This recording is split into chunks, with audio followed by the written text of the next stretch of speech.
Do Tele neck pickups matter? We'll find out this week on Learning Curve.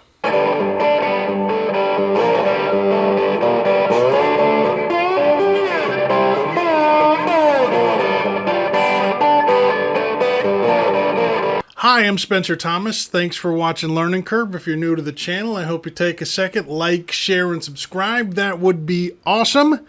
Also, and I realize kind of a big ask, but if you could become like a successful comic book artist and then like work your way up through the ranks at Marvel and then have them put you in charge of whatever the phase is when we get to that point, and then like, you know how in like the first phase of Marvel movies, Stan Lee would do a cameo in all of the Marvel movies, so Iron Man would be like, hey, there's bus driver, and the bus driver Stan Lee.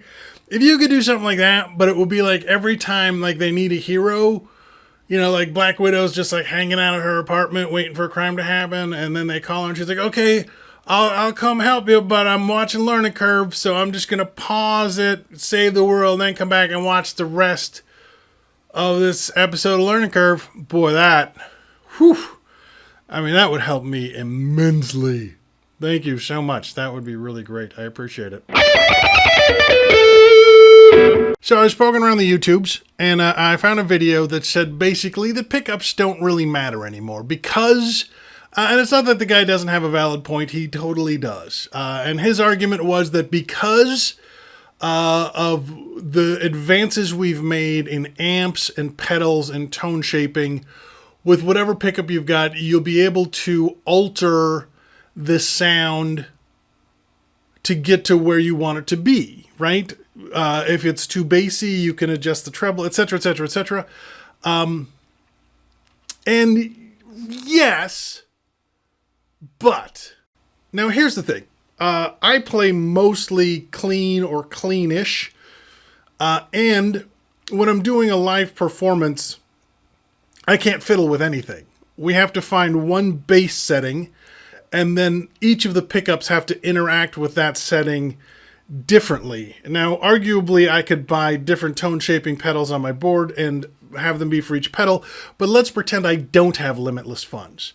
And let's pretend that I have to kind of work with what I've got to a certain extent.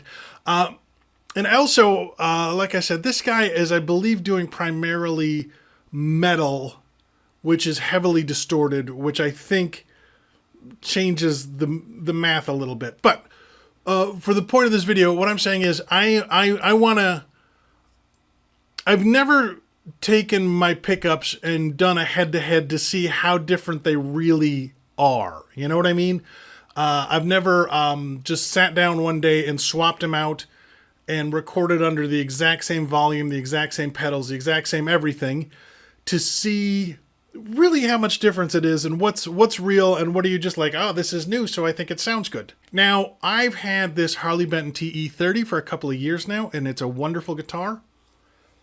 I bought it right after, I don't know if it was the first wave. It seemed like there was a period there where Harley Benton TE 30s were getting a lot of love on the internet, and it has held up delightfully over the last couple of years. It's put up with my modding nonsense very well over the last couple of years. The neck still feels great. And at the time I got it, I was talking about how much I liked, it's kind of hefty, you know, it's a heavy guitar. And now I have like a pine guitar and a basswood guitar and that mahogany, that green mahogany guitar right there. It's supposed, they say it's mahogany.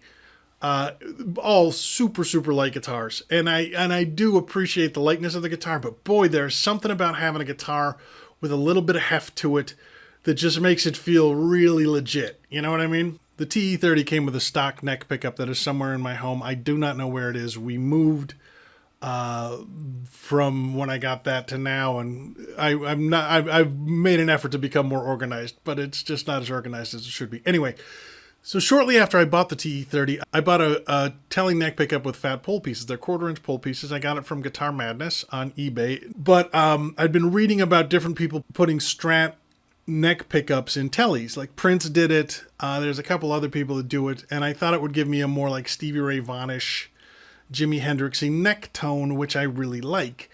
So I didn't really spend that much time with the original ceramic neck pickup. Okay. So I played it with the flat pole pieces for a while and loved it, but then I got a set of noiseless pickups also from eBay, and the bridge pickup on that is great. I always felt like the neck pickup was a little flat and just a little like, you know what I mean? Like it just didn't quite have what I was looking for, to my ears.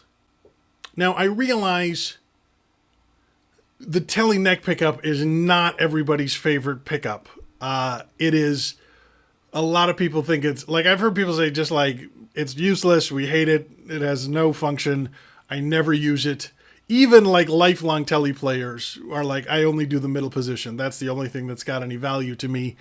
And that's personally, do whatever you want to do. Totally fine. Personally, I like the neck position in general, and I like Tele neck pickups in general, or the pickups I put in the Tele neck position, which sometimes aren't Tele neck pickups. Not the point. I like the Tele neck position. Well, I like the neck position for blues, and for kind of cleaner solos, obviously for rhythm. And I just, it's got that throatiness and that like oof to it that I really, I think sounds awesome. What I'm trying to say is I like Tele neck pickups, and if that's an unpopular opinion, then whatever, get over it. So today I'm going to compare 3 pickups that have lived in this TE30. I'm going to do the best I can to make it a head-to-head comparison.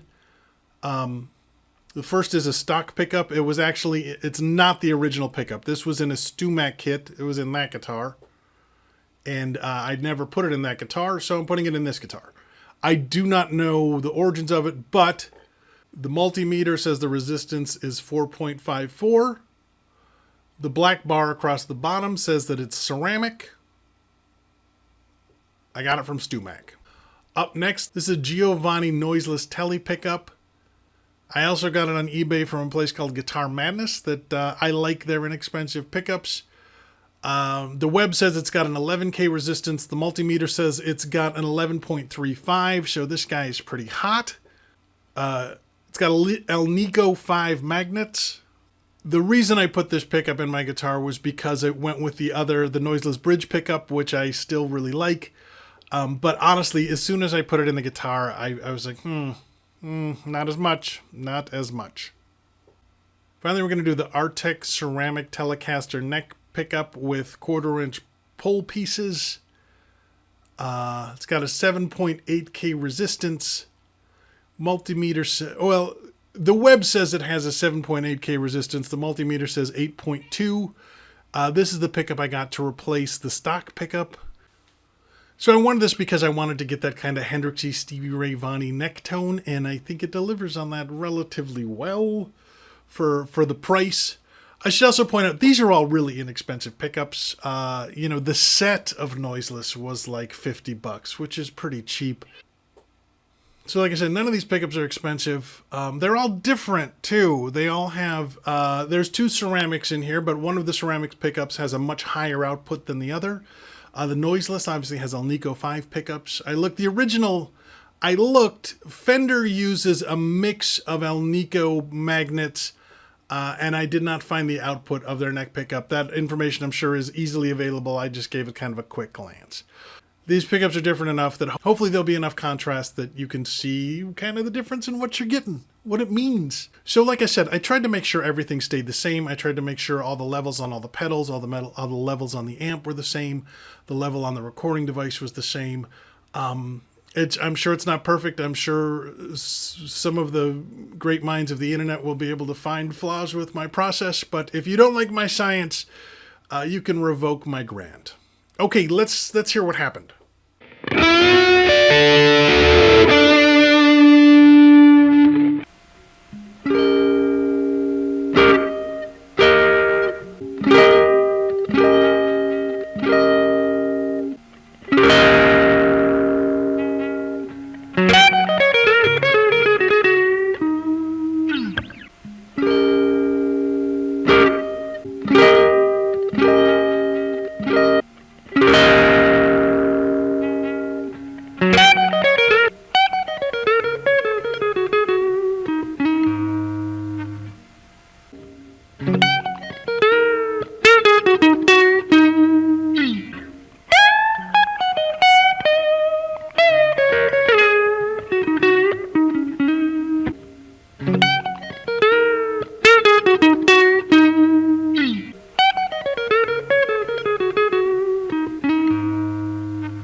foremost, I was really surprised at how much I like the stock neck pickup. I thought the clean was really nice on it.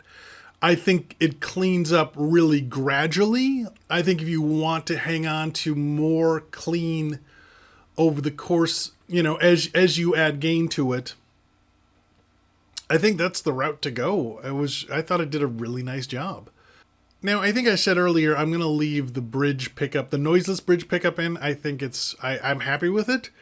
But the noiseless neck pickup just, I remember thinking that it was kind of flat and kind of flubby. And when you compare it to the other two, you can really hear it's just not, it's not what I'm looking for. And again, I'm sure you can tweak things to make this pickup sound a little better. But if this is the palette that we're painting on, this just ain't my brush, man. And that's, it might be yours. You might hear exactly what you're looking for in here. And there was things that this pickup, I think, did really well. I think when it was clean, that low end thump, I think is really nice. I think it can be very bright when it needs to be, but I think it gets flubby when it's distorted really easily. And I just think it just doesn't quite have that sparkle. I'm trying not to use all the words that people always use when they describe pickups, because you hear them so many times and then they don't really mean anything anymore. But again, to me, I didn't hate this pickup, but it also didn't you know what I mean? It didn't really grab me. So this fat pole piece pickup was one of the first mods I did on any guitar. And I didn't really compare it to the pickup that it replaced, and I didn't really record it at the time.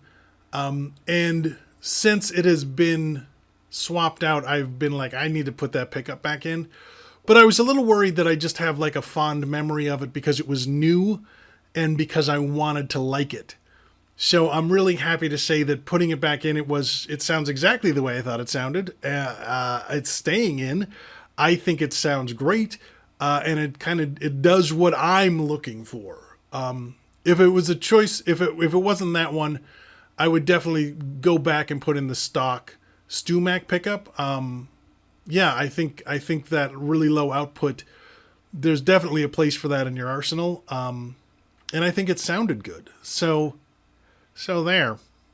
I have to say this experiment has me completely rethinking low output pickups. And I just want more pickups. I want to swap more pickups. I want to do more comparisons.